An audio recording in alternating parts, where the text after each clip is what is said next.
제가 말씀드릴 주제는 웹 기반 자기주도적 학습으로 단원 도입하기에 대해서 말씀드리겠습니다. 사례를 말씀드리기 전에 제 소개를 간단히 먼저 해드리겠습니다. 저는 작년까지 남부 관내에 있는 9.1초등학교에서 근무를 했었습니다.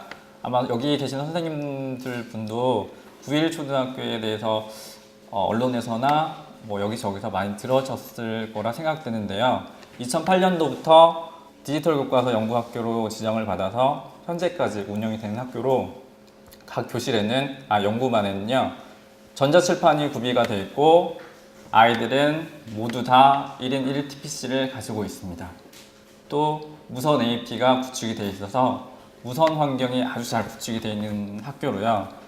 선생님이 여기 오신 분들은 아마 그 스마트한 것을 꿈꾸실 텐데요. 그 교실에서는 다양한 활동을 할 수 있는 교실이었습니다. 제가 이 말씀을 하는 이유는요. 저는 올해 학교를 옮겼습니다. 강남에 있는 아주 유명한 학교로 옮겼고요. 여기에 계신 선생님들과 마찬가지로 평범한 일반적인 학교입니다. 교실에 있는 좀 큰 TV, 전자칠판은 아니고요. 좀 큰 TV. 아이들은 똑같고요. 제가 가지고 있는 장비는 선생님들이 가지고 있는 그 장비였습니다.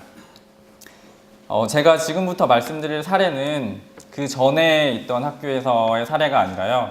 올해 제가 처음 옮겨서 이 학교에서 적용했던 사례에 대해서 말씀을 드리고자 합니다. 처음 제가 여기 왔을 때는 참 어색했습니다. 전자칠판 같은 경우에는 터치가 되잖아요. 그래서 저도 모르게 이제 큰 TV를 가지고 터치를 하려고 하는 모습을 보기도 하고, 활동을 하는 데 있어서 저는 이제까지 1인 1PC 기반으로 활동을 쭉 해왔기 때문에 새로운 환경에서 수업을 하기가 참 불편했었습니다. 그래서 저는 이제 새로운 고민을 하게 되었습니다. 저는 몇 학년 담임일까요? 모두 다 앞에 선생님이 얘기하셨지만 저는 지금 6학년 담임을 맡고 있습니다. 작년에도 6학년 일반이었고요. 그 전에도 6학년 일반이었고요. 그 전전에도 6학년 11반이었고요. 그 전에도 한번 군대를 갔다 왔는데 잠시 교담을 했었는데 6학년 교담을 했었습니다. 그러니까 제 교직에는 항상 6학년을 가르쳤던 그런 교사였습니다. 올해 학기 초에 아이들과 컴퓨터실에서 이제 설문조사 프로그램을 공부를 했습니다. 그래서 아이들한테 얘들아 좋아하는 과목이 뭔지 아주 간단한 질문이잖아요. 간단한 질문을 했습니다. 아이들은 답을 했습니다. 국어, 수학 수많은 과목 중에서 저는 단지 그냥 설문조사를 했을 뿐인데 아이들이 여기서 저는 충격적인 결과를 받았는데 여기는 사회였습니다. 사회가 0명. 영어와 동급인 0명. 0명이었습니다. 그래서 아이들한테 저는 학생 시절 때 그리고 지금도 사회가 정말 제일 좋아하는 과목인데 아이들은 왜 싫어할까? 그래서 컴퓨터실에서 내려와서 아이들은 종이를 줬습니다. 그냥 정말 A4 용지를 주고 아이들한테 사회를 가운데 쓰고 왜 싫어하는지 적어보라고 했습니다. 조금 이제 리얼한 아이들의 정말 진솔한 답이 담겨져 있어가지고 그대로 사용을 했습니다. 어법에 맞지도 않고 사회 항상 외우기만 하고 재미도 없는 최악의 과목.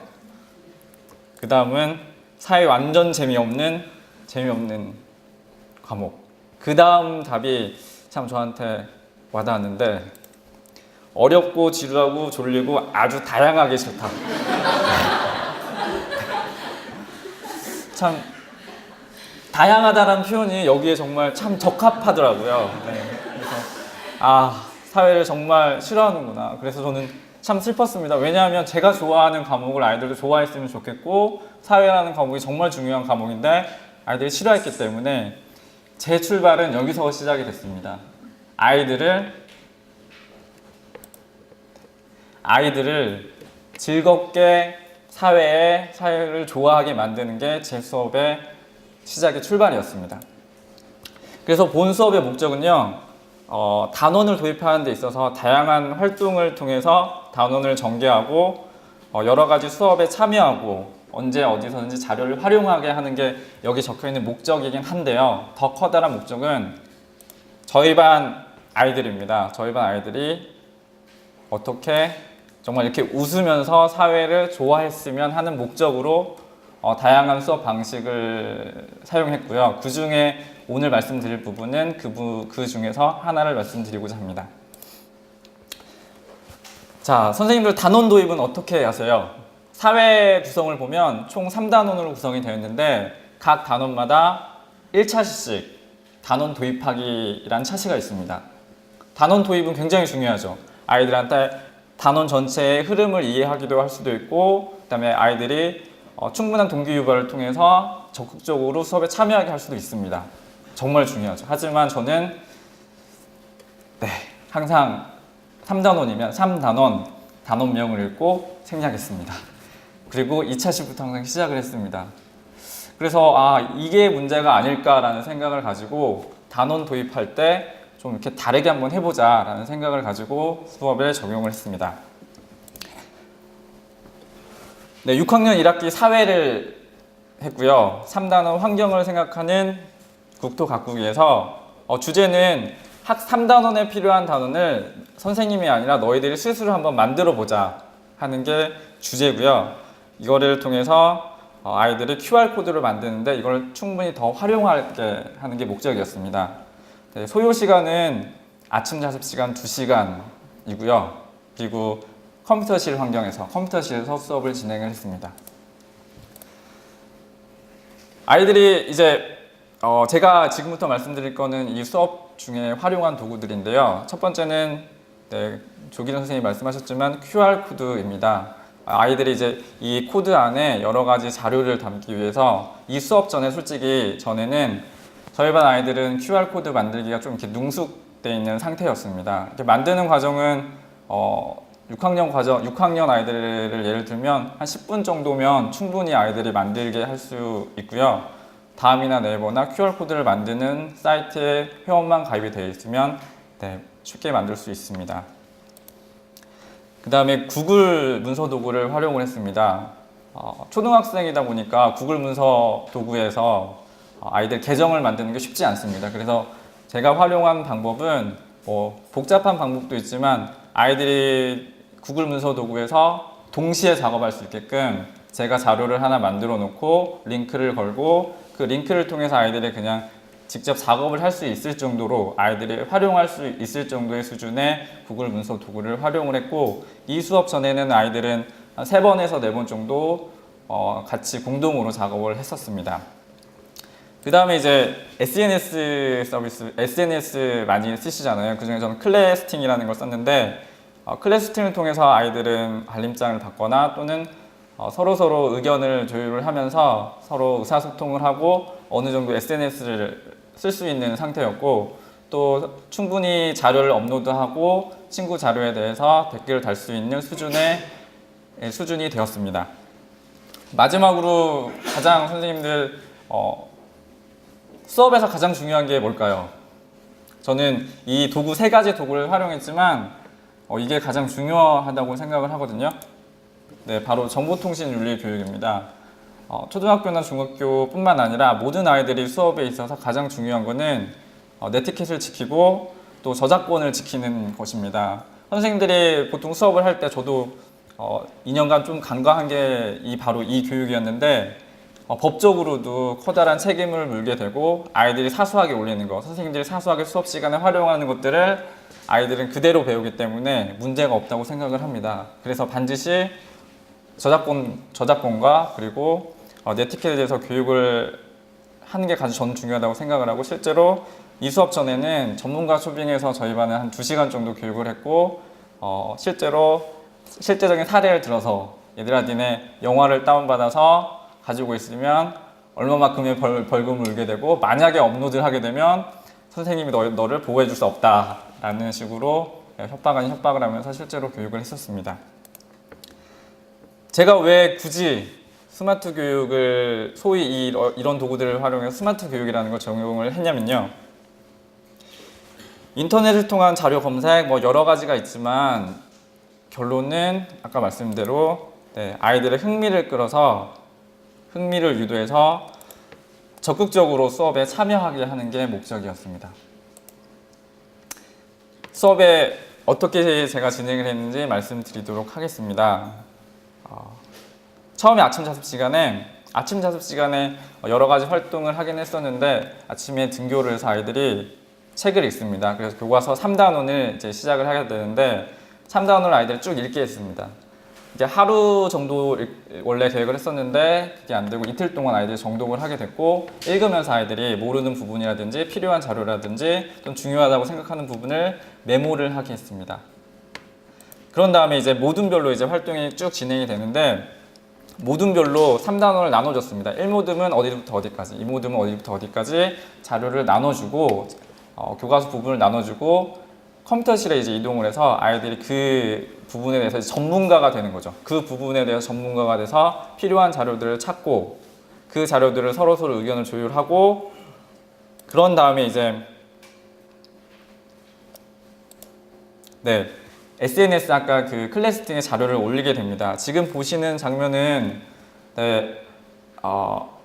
제가 그 클래스팅이라는 그 SNS에 자료를 옮겨놓고 요거를 들어가지고 한번 참고를 해봐라 하는 그런 자료입니다. 아이들은 이 자료를 올려놓고 스스로 이제 여러 가지 자료를 올려놓게 되는데, 동영상 자료라든지 또는 뉴스라든지 또는 네이버나 어떤 이제 다른 포털 사이트에서 어떤 개념이라든지를 찾아서 아이들이 여기에 업로드하게 됩니다.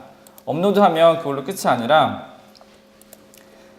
내용을 검토하게 되는데, 아이들이 이제 글을 올리잖아요. 근데 SNS에 가장 중요하고 또는 제가 중요하다고 생각하는 부분은 다른 사람의 자료를 이렇게 활용하고 검토하고 의견을 달아주는 게 가장 중요한 활동이라고 생각을 하는데, 자료를 올려놓으면 아이들이 이 그림이 또는 이 자료가 교과서 몇 쪽에 어디에 관련이 있습니다 라고 아이들이 그 자료를 통해서 댓글을 달아주는 거죠. 그러면 해당 아동은 피드백을 받게 되고 이게 자신이 어디에 필요하다 이런 걸 생각하게 됩니다. 이 과정을 통해서 아이들은 그 자료의 적절성을 한 번쯤 고민하게 되고요. 그 다음에 이 자료가 과연 필요한 자료인지 한 번쯤은 이게 생각해보는 활동이 되겠습니다. 그리고 친구의 자료를 검토한 후에 다시 한번 이게 댓글을 통해서 검토를 하고 수정해서 보완하게 됩니다. 이제 마지막으로 이제 자료를 정리하는데요. 여기서 이제 활용을 한 게 구글 문서 도구입니다. 제가 이 도구를 활용한 이유는 솔직히 이 모든 자료들을 제가 이제 정리를 하나의 문서에 정리를 해야 되는데, 아이들의 모든 자료를 제가 받아가지고 정리를 하는 데는 시간적으로 많은 시간이 소요가 될 것 같았습니다. 그래서 구글 문서 도구 지금 보시는 화면처럼 링크를 하나 걸어두고 아이들의 이름을 적고 해당 아이들이 직접 들어가서 방금 올린 그 자료를 올려놓고 그게 몇 쪽에 관련되어 있는지 오른쪽에 이제 동시에 작업을 하게 되는 장면입니다. 지금 보시면 색깔별로 이게 다르게 나오는데 이게 동시에 들어가서 작업을 하고 있는 상태고, 실제로 이 과정은 교사가 혼자 이 자료를 정리할 때는 엄청난 좀 시간이 많이 걸리는데, 이 활동은 5분도 안 돼서 아이들이 활동을 한 자료입니다. 마지막으로 이제 활동을 한 게 아이들이 이제 QR코드를 이용해서 만드는 작업인데, 자신이 만든 자료를 QR코드를 통해서 이제 만드는 것입니다. QR코드를 만든 다음에 그 만든 자료를 다시 SNS에 올리면 교사가 이제 마지막으로 최종적으로 아까 만든 구글 문서 도구하고 이 자료를 나눠주게 되는 겁니다. 그러면 실제로 이제 아이들이 실제 수업을 하게 될 때 QR코드를 제가 이제 아이들 만든 자료를 활용을 하면 솔직히 제가 이렇게 미리 준비한 자료보다 질이 떨어지거나 적합하지 않은 자료가 있을 수 있거든요. 그런데 아이들은 그런 자료보다 자기가 만들어 놓은 자료를 가지고 수업에 참여했기 때문에 훨씬 더 적극적으로 수업에 참여하는 효과가 있었습니다. 또 제가 원래 이게 의도가 가정에서도 이걸 활용했으면 좋겠다라는 의도가 있었는데 솔직히 그만큼은 아니고요. 근데 일기장이나 학부모 상담 시에 학부모님들이 말씀하시는 걸 보면 가정에서도 실제로 몇 번씩 촬영을 해보고 부모님과 이야기해보는 아이도 있었습니다. 자, 활동 후 학생들의 변화입니다.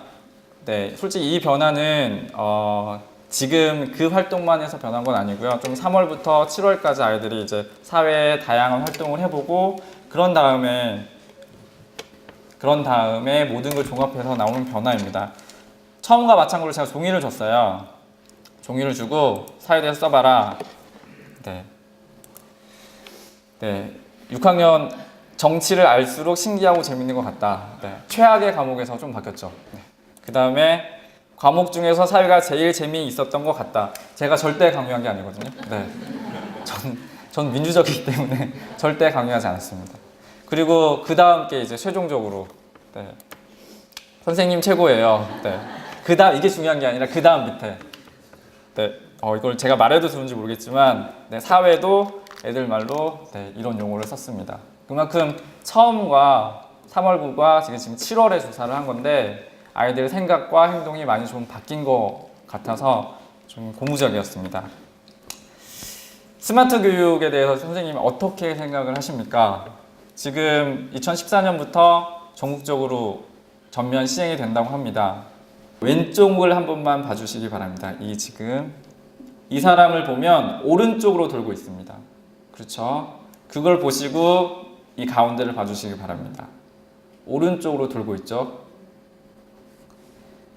이 화면을 봐주시기 바랍니다. 이 사람은 왼쪽으로 돌고 있죠? 분명히 왼쪽으로 돌고 있습니다. 다시 가운데를 봐주시기 바랍니다. 왼쪽으로 돌고 있죠? 제가 이거를 보여드리는 거는 선생님들은 스마트 교육에 대해서 긍정적으로 생각하시는 분들도 있고 부정적으로 생각하시는 분들도 이 자리에 있을 것으로 생각이 됩니다. 근데 지금 이 화면은, 이 자료는 처음에 자기가 생각하는 것대로 보인다는 겁니다. 관점의 차이에 따라서 처음에 내가 이렇게 봐야지라고 생각을 하면 그렇게 보인다고 합니다. 근데 그게 아닐 수도 있습니다.